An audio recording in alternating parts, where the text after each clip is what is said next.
Today on episode number 395 of the Teaching in Higher Ed podcast, Jonathan Malesic returns to talk about his book, The End of Burnout, Why Work Drains Us and How to Build Better Lives. Produced by Innovate Learning, maximizing human potential. Welcome to this episode of Teaching in Higher Ed. I'm Bonnie Stahoviak, and this is the space where we explore the art and science of being more effective at facilitating learning. We also share ways to improve our productivity approaches so we can have more peace in our lives and be even more present for our students.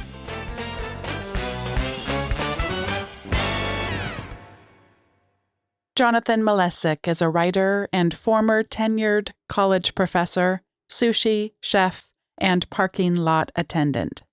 His essays have been recognized as notable in Best American Essays and Best American Food Writing, and have received special mention in the Pushcart Prize anthology. His work has appeared in the New York Republic, New York Times Magazine, The Washington Post, America, Commonweal, Notre Dame Magazine, The Hedgehog Review, The Chronicle of Higher Education, and elsewhere. He's been the recipient of major grants from the National Endowment for the Humanities and the Louisville Institute. His first book, Secret Faith in the Public Square, won a Forward Indies Gold Medal for the religion category. He holds a PhD from the University of Virginia and teaches writing at Southern Methodist University in Dallas. Jonathan Malesic, welcome back to Teaching in Higher Ed. It's wonderful to be back. I had to go in my calendar and look at how long it had been. I was sort of fascinated with the exact date at which we spoke, not when the interview aired, but we originally got to first talk way back on June 23rd, 2015. And apparently nothing's been happening in the world or to you personally since then. Since there aren't that many people that have been listening since 2015, would you talk a little bit first about sort of life back then? Yeah. And I mean, first of all, just kudos to you for keeping up this podcast at such a high quality and so consistently through so much tumult. You know, it's really, I think, a wonderful resource for so many. Thank you. Thanks. Yeah. And the last time we spoke, we were kind of talking about a similar topic. We were talking about finding meaning in our work. And I was just about to take a semester of unpaid leave from my job as a tenured professor of theology at a small college in Pennsylvania. And as I had reached a crisis in meaning in my own work. And so I took that leave and came back to the university, to the college in the spring. And the time away helped for about 2 weeks. And I mean, I had been for, a year or so, I had been struggling to get out of bed in the morning. I had been having a hard time planning for class. I was turning papers back later and later. My temper was growing short. I was just so miserable in my job that I needed this time away. And then I took it and I came back, and very quickly things, went bad again. I was just as miserable as before. And I ultimately decided to quit. My wife, who is also an academic, got a wonderful job in Dallas, Texas. And so when she signed her contract, I signed my letter of resignation. And we've been here together ever since. And now I introduce myself to the world as a writer, not as a college professor, though I do teach part-time as an adjunct currently at 2 different universities here in Dallas. Yeah, that whole thing of how we introduce ourselves is fascinating, and so much of that resonates. I early in my career, I had worked for 11 years for the same company, and then after 3 rounds of layoffs, never thinking it was going to be me. It was me. And then that was a pivotal point in my life to recognize the degree to which I had wrapped so much of my identity around work. And then, of course, reading your work and being familiar with you, I mean, that's really a danger, Demi's fallen down the well. When we do have so much of our identity wrapped around our work, to me, it almost feels inevitable. I don't know how you feel about that. I mean, I don't know that we wouldn't ever be, as human beings, at least somewhat tempted to do that. I mean, there's so much of cultural norms around that. What is your thinking on my hypothesis that it feels impossible? Maybe I could just say it feels impossible for me. How does it feel for you, John? Well, I think that for years during my full-time academic career, I just was a college professor. It was so much of my identity, just like you're talking about. And I agree that temptation is great in North American culture and many other cultures around the world. And I think it's especially powerful temptation for academics. Just to qualify for a job takes years. And then you have to pass so many hurdles to get a full-time job. And even then, there are more hurdles. And we move all over the country for work, as I did, certainly. And yeah, there's so much invested, so much of ourselves invested in our job. And we have such high ideals for the job that when the conditions in which we work don't live up to those ideals, the potential for catastrophe is really great. And that was certainly the case for me. I think it's probably the case for many academics and many other workers across the economy and, across the world.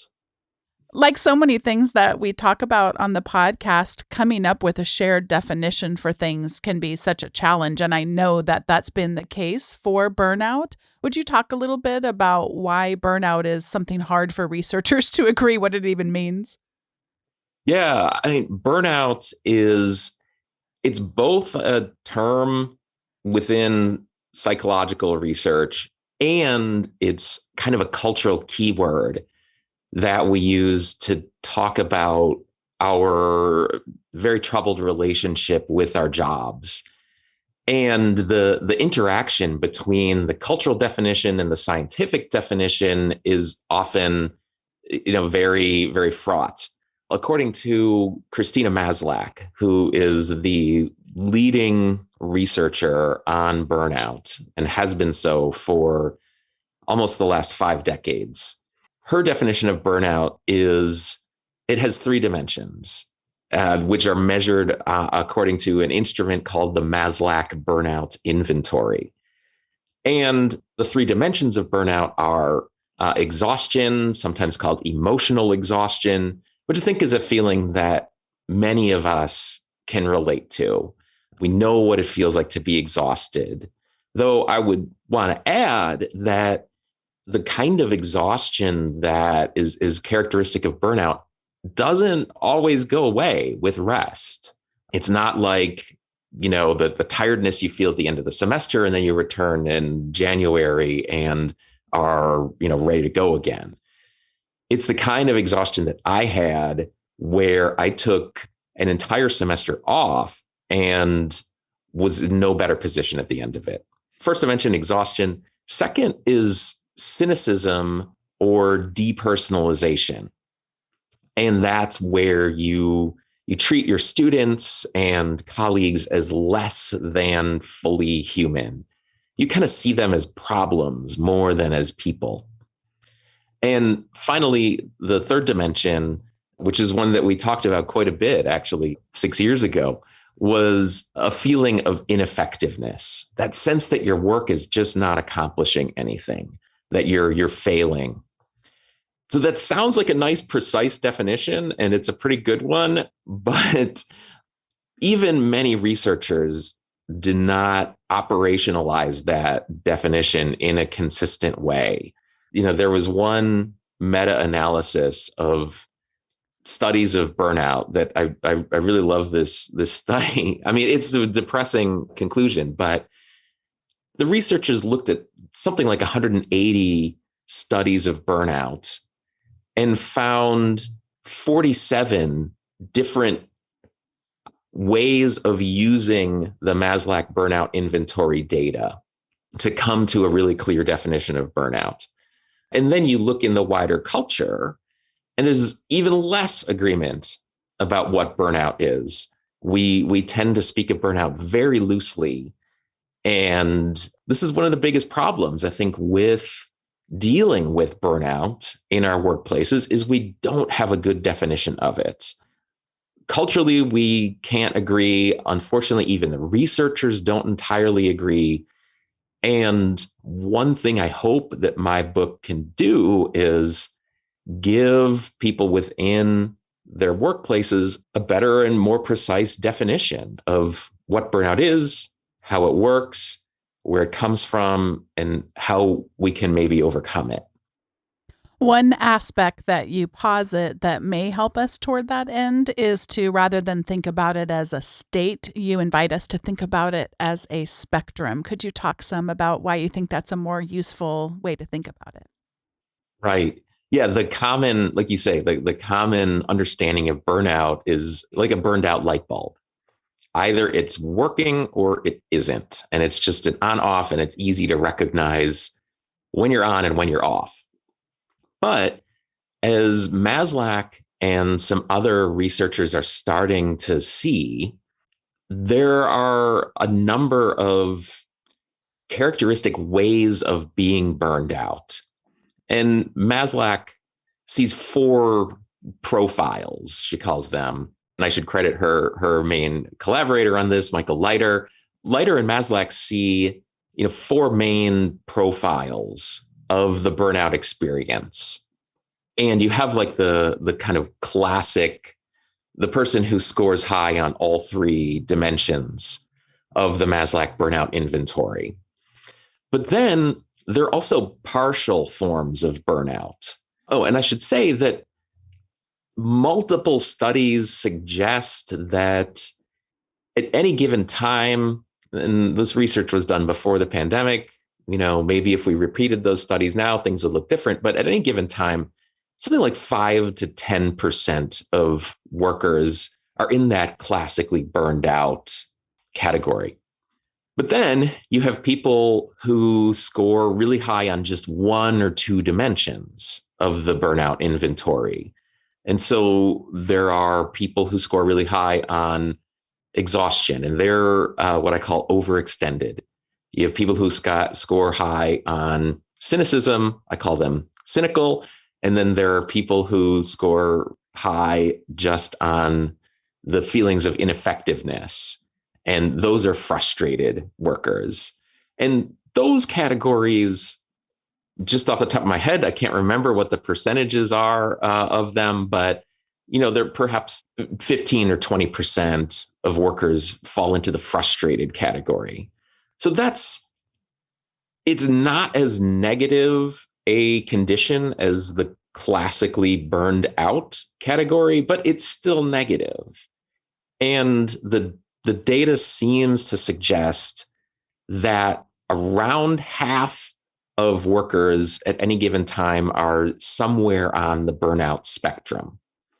So they might have a partial case of burnout where they're just overextended, and probably what those workers need is a lighter workload. Or they could be particularly frustrated. And what those workers need is they need to know that their work matters. They need to see that. They need to see concrete results a bit more. And then there are those 5 to 10% where it's a really difficult case. So something radical has to change in their careers to get past burnout. You write, and I'm quoting you here, that work doesn't dignify us or form our character or give our lives purpose. We dignify work, we shape its character, and we give it purpose in our lives. Talk about that distinction. Yeah, I mean, I think that in our culture, we put a lot of expectations on work to fulfill us and to be the pathway for our flourishing, not just financially, but socially, morally, even spiritually. And I think that, work just can't live up to those expectations, partly because, the financial stuff often gets in the way. Academics know all too well that the financial side of education is always kind of pushing against the ideals that we have that motivated us to get into this line of work. But the fact is that any workplace, any cultural expectations we have for work, these are all social constructs and we can reconstruct them. The thing that I always think, and I want to tell everyone in a workplace, you may not all equally have the same amount of authority, but together you are the workplace. And if you don't like the culture of the workplace, that can be changed. One person can't change it, but collectively, an entire university faculty, an entire university encompassing not just faculty, but staff, administrators, and students can change how they operate. And, likewise, we can change our expectations of work. Work was invented by human beings, so it can be reinvented by human beings. We don't have to just allow these ideals to push us around. We can change them. Would you talk about that on a personal level? I realize that part of, we can't take one without the other because part of your argument is a collective one. But just for yourself, I was surprised and delighted, truly, but that's probably because of my own sense of ideals, but delighted that you were still in a capacity where you were teaching and doing the work. But truly was flabbergasted, quite frankly, that it was something you returned to. So would you talk a little bit about that on a mini level, how you went about trying to reinvent it as a person? And again, I realize you're also suggesting we do this collectively. Yeah, I've been arguing for several years now that we as a society need to change the place of work in our lives. We need to make work less of the center. We need to see work as a support to whatever is at the center of our lives and arrange our schedules and our goals and all of that with work as a secondary concern. So I went through this radical career change. I quit my full-time job. I started writing. Writing it's very lonely work for the most part. I was working entirely from home. And, when you're a freelance writer, you feel like you're writing into a void. You're sitting there at your desk by yourself. You don't know who is going to read what you write, if anyone ever does. And so after a year or so of this new career, I felt like I needed to be back in the classroom, even as a part-time adjunct, making not very much. So I started teaching first-year writing at a nearby university. And I realized that I needed a schedule, even if only a couple days a week. And most of all, I needed people to count on me. I needed someone to care that I showed up. The students cared. They certainly would not miss me if I didn't show up one day. I think after that, they'd pretty quickly wonder what was going on. And certainly my supervisor, she needed me to be in that classroom and doing, a decent job. And so I guess the point here is that intellectually, I can articulate how we need to revalue and recenter, or actually decenter work in our lives. On a personal level, I still have so many of those ideals and expectations, and you could call them hangups about work.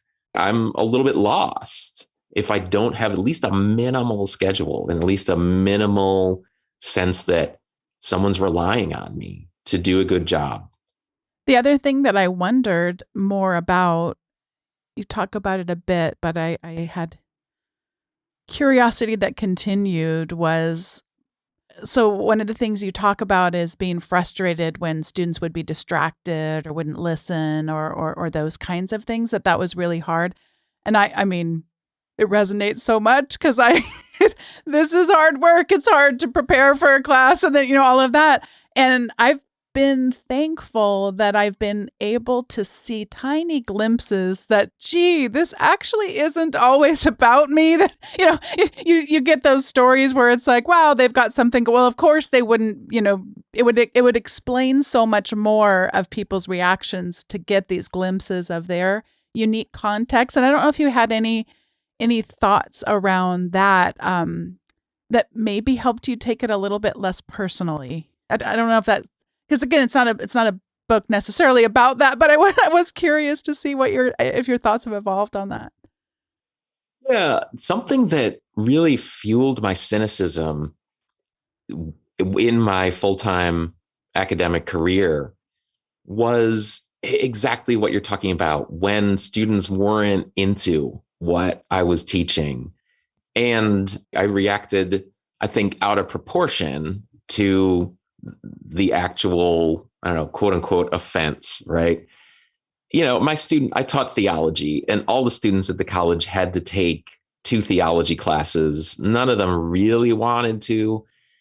And, of course, but to me, that was the most important thing in the world. I had built my whole life around the study of theology. And so when students didn't do the reading or didn't seem to care, or worst of all, when they said, Dr. Malesic, this stuff doesn't matter, that felt like a personal affront. It felt like they were attacking everything that I had stood for.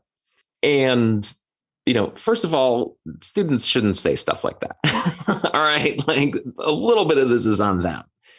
But yeah, I had clearly over-identified with my teaching.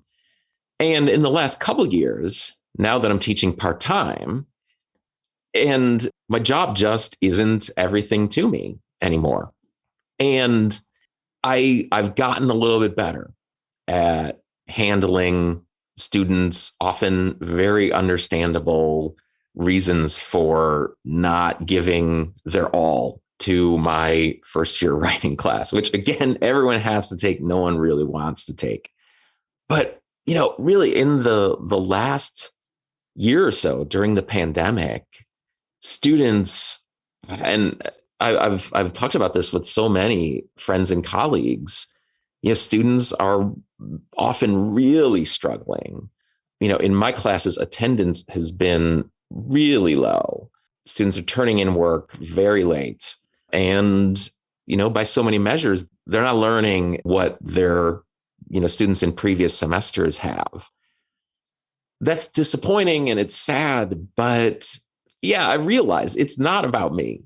The reason that they're having a hard time in these classes has nothing to do with me. It has everything to do with a global pandemic that I just want to disclaim I didn't cause.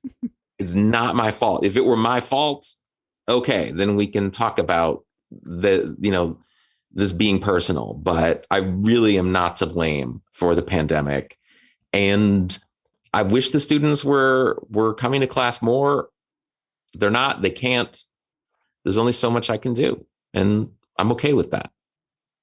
Before we get to the recommendations segment, I would like you to talk about life working in a parking lot versus life working as a tenured faculty member, and what we might glean from those 2 things that are on your resume. Right.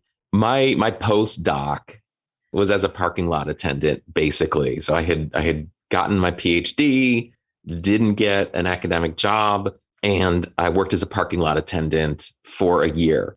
And it was awesome. And I write about this in the book. And I think that job in the parking lot is a really good example of how we can have a more humane approach to work in our lives. I knew that my job when I was a parking lot attendant was not everything of who I was. That was easy to realize. And then I finally did get an academic job. And so I stopped being a parking lot attendant. I became a professor. And immediately my job became my entire life. And that shift made a huge difference in my life. On the one hand, I did love being a college professor for many years. In many ways, I still wish I could be one, but not in the conditions and not with the ideals that I had for it. Obviously, it just didn't work. And, I think that we could all do well to see that we remain, just as I in the parking lot was not defined and delimited by what I did for pay. Likewise, even as professors, we are not our jobs. We are not what we do for pay. I think I'm a little bit better at recognizing that now. And I think that academics, we need to recognize that, or we're going to continue to burn out at high rates. And ultimately, if you're burned out, you can't be the instructor your students need you to be. Always going the extra mile for your students is, in a way, admirable, but in another sense, it's ultimately a disservice to the students, because you can't do that forever. You can't always be there for them. You have to hold back, and we have to build institutions that make it okay to hold back, be competent and dedicated, but not to give everything that we have to our jobs.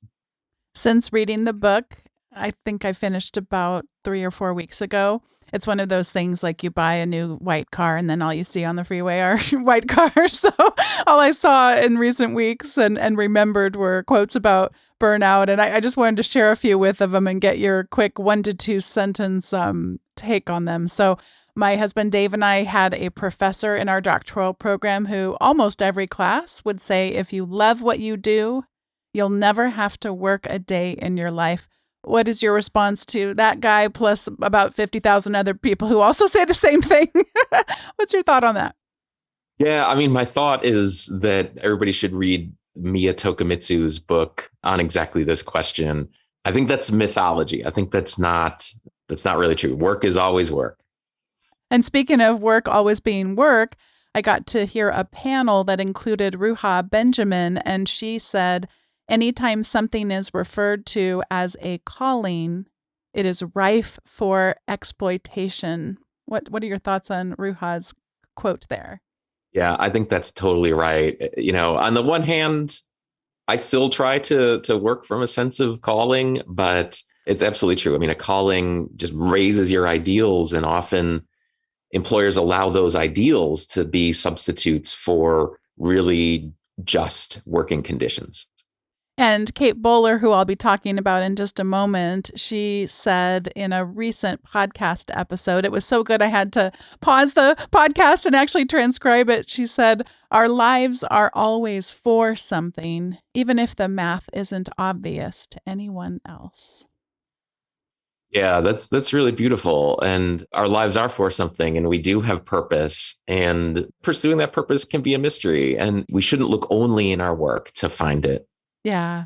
So this next one, I popped up in a book that we are reading for my class this semester called Getting Things Done by David Allen. And David Allen, if you're listening, I say that sarcastically because he would never listen to this podcast. But this sounds like David Allen or whoever selected this quote had a fake Buddha quote, so much so that when I went to check its origins, I don't know, John, do you remember that all those commercials? I think they were in the 80s where they said, I can't believe it's not butter. Do you remember? That's my terrible accent. Yeah. So there is a website where they say, I can't believe it's not Buddha. So this is a fake Buddha quote, but is said to be a Buddha quote in the book, Getting Things Done. Your work is to discover your work and then with all your heart to give yourself to it. Again, not Buddha.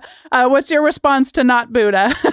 Right. Yeah. I mean, as a religion scholar, I see in that, like, we so much want to turn our devotion into work, into a religious exercise.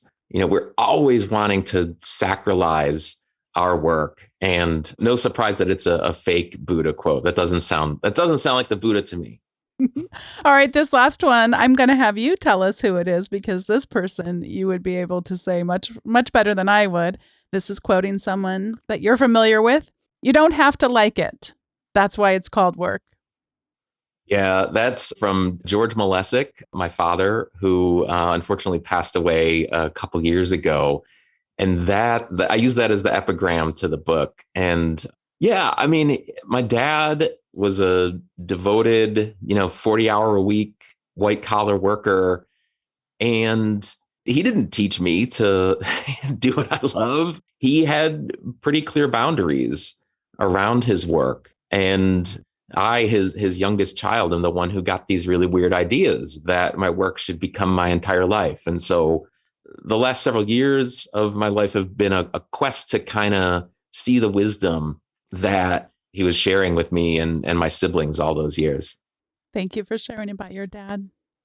And this is the time in the show where we each get to share our recommendations. And I have two today. The first one, surprise, I would like to recommend a book called The End of Burnout by Jonathan Malesic. It is, I told you this before we started recording, and I'll say it again now in front of anyone who listens. As soon as I heard about it, and having met you all those years ago, I knew I wanted to read it, and I knew it would be incredibly challenging to read. You get us to wrestle with really important questions having to do with our identities, and also having to do with our culture and our systems and our norms. And it was a delightful wrestling. It was both an easy read and an incredibly hard read all at the same time. And I really loved it. I loved that it's not so dense that I wasn't able to just really fully engage myself in it, but I also asked really hard questions, and I continue to. And I love this continued conversation you've given us. So thank you for your book. And I really do recommend that people check it out. The second thing I'd like to recommend is another book, and it is by Kate Bowler, who I quoted a little bit earlier. And this book is called No Cure for Being Human. I've recommended another of Kate's prior books, which is called Everything Happens for a Reason and Other Lives I've Loved. And Kate Bowler is someone who lives with a diagnosis of stage 4 cancer. And she also happens to be a theology professor at Duke Divinity School. And so has been told things by people who I think mean well, like, oh, if you just pray hard enough, or God will never give you anything you can't handle, and a bunch of malarkey, as I believe is the podcast-friendly, family-friendly way of saying those things. And speaking of wrestling, this most recent book of hers, No Cure for Being Human, is just asking such important questions and allowing us to live within the mystery of life and not pretending like things like cancer diagnoses, or I still remember vividly when we experienced infertility for many, many years in our lives. And there was always just people's pat answers around it and quick explanations of why that was happening, how quickly it would all be solved if we could just, literally one time, if we could just put the right amount of baby clothes on our dining room table and get the right amount of people holding hands around said table, it would cure all of those things. And she just questions all of that. There's no cure for being human. Pain exists, and cancer exists, and infertility exists. She doesn't talk about that in the book, but it just is a reminder that we can live in the mystery and still have hope and still have meaning, but still acknowledge our pain and the pain of others. It's a beautifully written book, and both of these highly, highly, highly recommend. And Jonathan, I'm going to pass it over to you for your recommendations.